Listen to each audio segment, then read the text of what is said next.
Sholat harus dengan ilmu, ilmunya ilmu fikih. Puasa harus dengan ilmu, ilmunya ilmu fikih. Sholat, sebelum sholat kalian istinja harus dengan ilmu. Adab-adabnya tuh ada juga di ilmu fikih. Adab istinja kan ada di Fathul Qorib, bab-bab paling awal itu kan.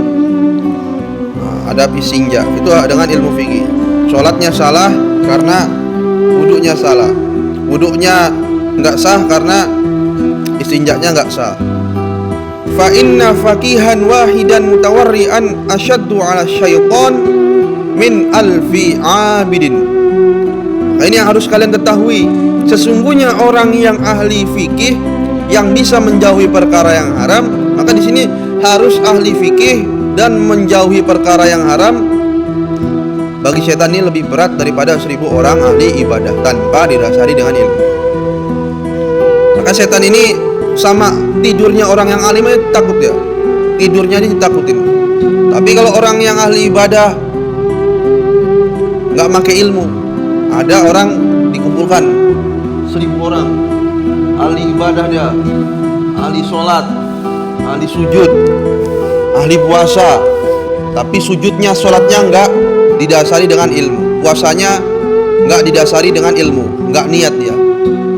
Dikumpulkan 1000 orang tuh, maka nggak ngefek bagi setan. Tetap setan ini nggak ada takut-takutnya.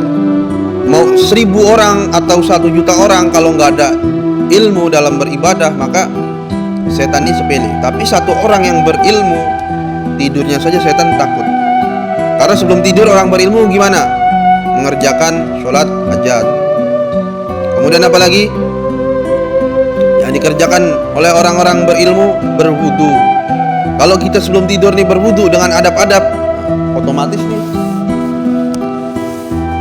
setan ini takut. Otomatis setan ini takut.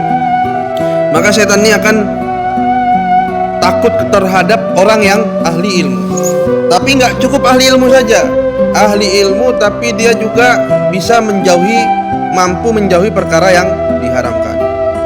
Sekarang maknanya apa? Banyak orang yang berilmu tapi tidak bisa menjauhi perkara yang haram. Tahu tapi tidak ngamal. Maka setan ini sepele juga. Maka nggak cukup dikatakan ahli ilmu namun tidak beramal. Orang yang ahli ilmu nggak beramal seperti pohon yang tidak berbuah.